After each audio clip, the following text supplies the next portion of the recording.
समय एक ऐसी पहेली है जिसका जवाब हम अभी तक नहीं खोज पाए हैं। समय क्या है? कभी तो दिन मिनटों में बीत जाता है और कभी कुछ मिनट दिनों से भी लंबे लगते हैं। कुछ वाकये तो ऐसे होते हैं जहां समय वाकई रुक जाता है। हैरान करने वाली बात है ना? पर आज मैं कुछ ऐसा ही अजीब वाकया लेकर आया हूं जिसे सुनकर शायद आपको अपने कानों पर यकीन न हो।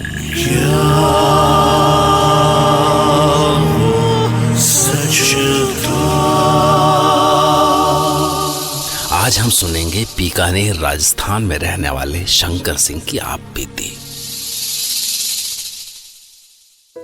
ये एक ऐसा सच है जिसके साथ मैं आज भी जी रहा हूं। बात तब की है जब मैं 14 साल का था। हम बीकानेर के पास के एक गांव में रहते थे। मेरे 4 भाई थे और मैं तीसरा भाई था। तब राजस्थान के उन इलाकों में चाइल्ड मैरिज आम बात थी। मेरे सारे भाइयों की 13 साल में शादी हो गई थी। जब मैं 14 का हुआ तो मेरे पिताजी ने पड़ोस गांव के अपने दोस्त की बेटी बिनती से मेरी शादी करवा दी। बिनती और मैं बचपन से एक दूसरे को जानते थे। वो मुझे काफी पसंद करती थी। हमारे घर वालों को भी यह बात पता थी और यह तय हुआ कि 4 साल बाद जब बिनती 17 की हो जाएगी तब वो मेरे साथ आकर रहेगी।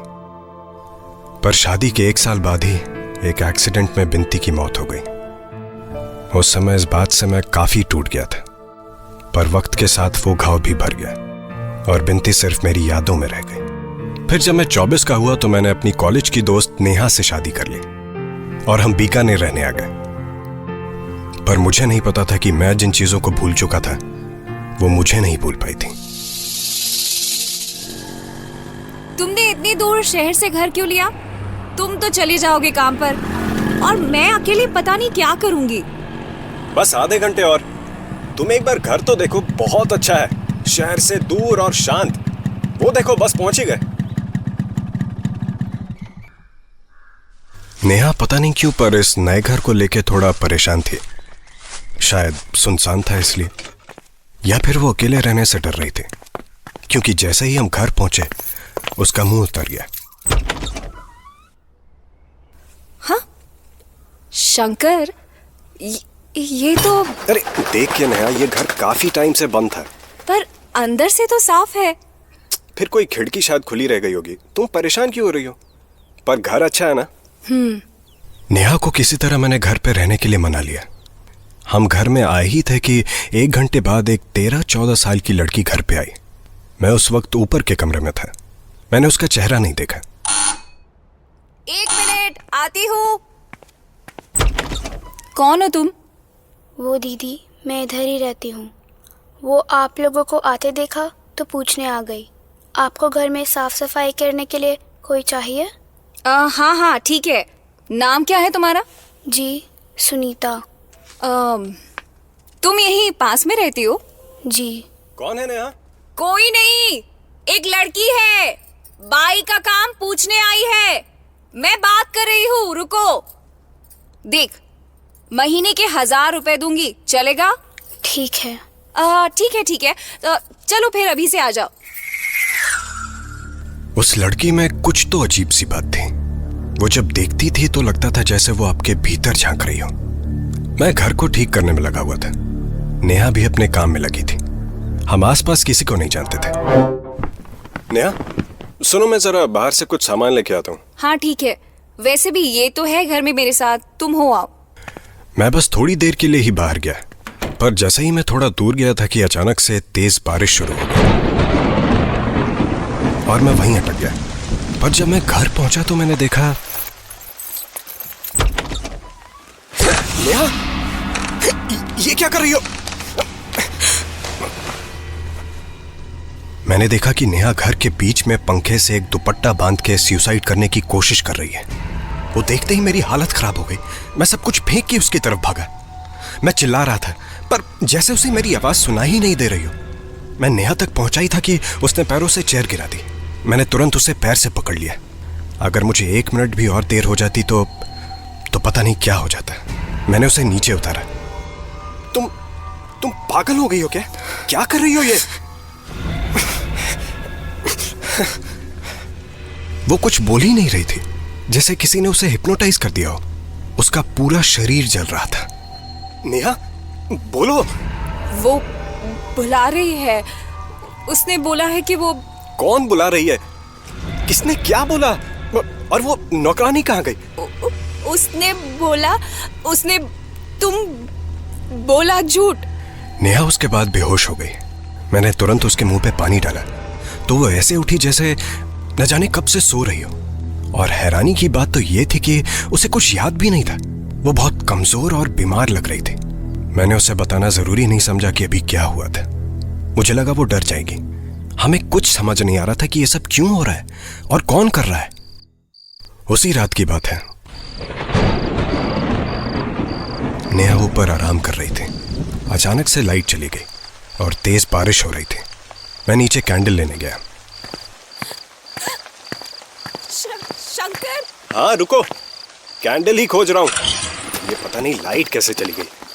शंकर रुको, मैं भी नीचे आ रही हूँ। नहीं, तुम वहीं रुको। मिल गई, 1 सेकंड बस। मैं कैंडल खोज रहा था पर मिल नहीं रही थी और आसपास से अजीब सी आवाजें आ रही थी, जैसे दूर कोई रो रहा हो, पर फिर भी उसके रोने की आवाज साफ आ रही थी। मुझे किसी के चलने की आहट लगी। मैंने कैंडल जलाई और मुझे लगा कि शायद नेहा नीचे आ गई है। रोने की आवाजें तेज हो रही थी। अब थोड़ा थोड़ा डर मुझे भी लग रहा था कि अचानक मुझे दूर किसी के खड़े होने की परछाई दिखी। मुझे लगा शायद नेहा है। कैंडल की रोशनी में इतनी दूर से पहचाना मुश्किल था, तो मैं उसके पास गया। पर पास जाके देखता हूं कि नेहा। उस समय जो देखा वो देख के आज भी दहल जाता हूं। मुझे लगा कि वो नेहा होगी, पर वहां कोई और था।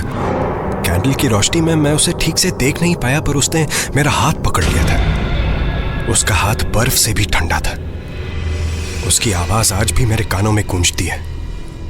वो शायद सुनीता जैसी लग रही थी। कौन हो तुम? तू चलेगा मेरे साथ, तुझे चलना पड़ेगा। नेहा। तभी अचानक से लाइट आ गई और मेरे सामने कोई नहीं था। बस दूर से किसी के रोने की आवाजें सुनाई दे रही थी। मुझे पसीने आ रहे थे। मुझे तभी ख्याल आया कि नेहा कहाँ है। नेहा? हाँ। कहाँ थी तुम? वो मैं जैसे ही नीचे जाने के लिए आई, कमरे का दरवाजा लॉक हो गया और अंधेरे में मुझे कुछ नहीं दिखाई दिया। लेकिन तुम्हारे हाथ को क्या हुआ? मेरे हाथ को?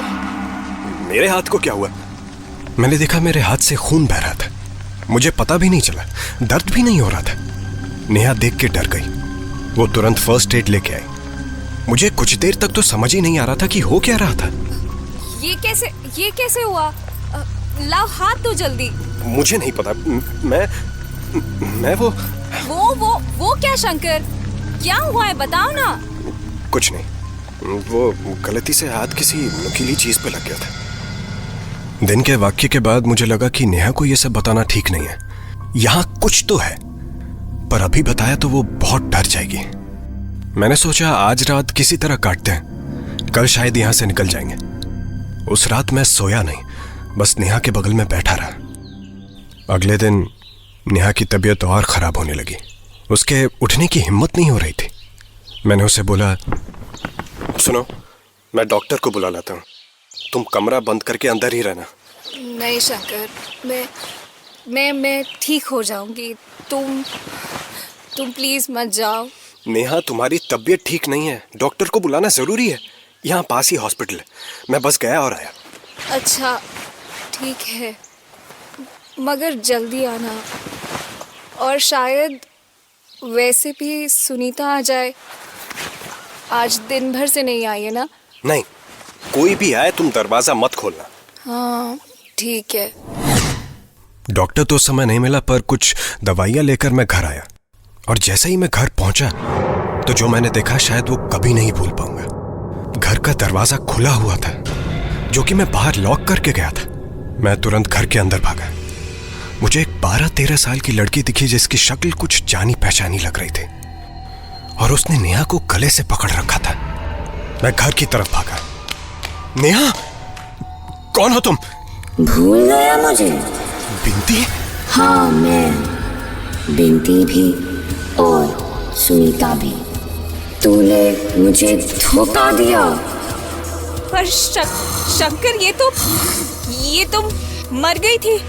मर गई थी, भूली नहीं थी। शंकर से मेरा ब्याह हुआ है, ब्याह। शंकर, बचाओ मुझे। छोड़ो उसे बिंती। तू अब मरेगी, मरेगी तू।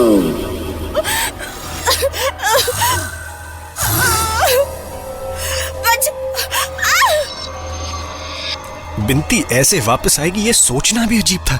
नेहा को उसने ऊपर हवा में लटका रखा था। वो कमजोर और डरी हुई थी। मैं बिंती के पैरों में था, उससे गिड़गिड़ा रहा था कि वो नेहा को छोड़ दे। छोड़ दूंगी, पर तूने मुझसे ब्याह किया था।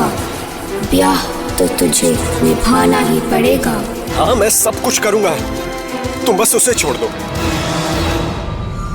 उसके बाद बिंती जैसे नेहा के अंदर चली गई हो और नेहा जमीन पर नीचे गिर गई। वो बेहोश थी। पानी डाला पर फिर भी उसे होश नहीं आया। मैं उसे तुरंत डॉक्टर के पास ले गया। 3 दिन बाद उसे होश आया और वो काफी कमजोर थी। मैं उसे घर लेके गया और वो बार बार एक ही बात बोलती है, शंकर, तुझे ये ब्याह निभाना पड़ेगा। इस बात को 10 साल हो गए और मैं भले ही गैर कानूनी हूं, पर 2 बीवियों के साथ रह रहा हूं।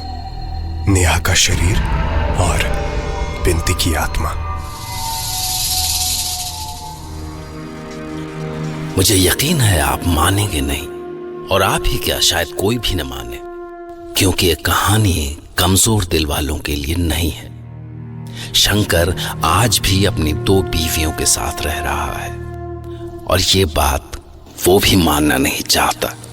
उन कुछ दिनों में जो कुछ भी उसके साथ हुआ, आज जब भी वो उसके बारे में सोचता है, खुद से बस एक ही सवाल बार बार करता है,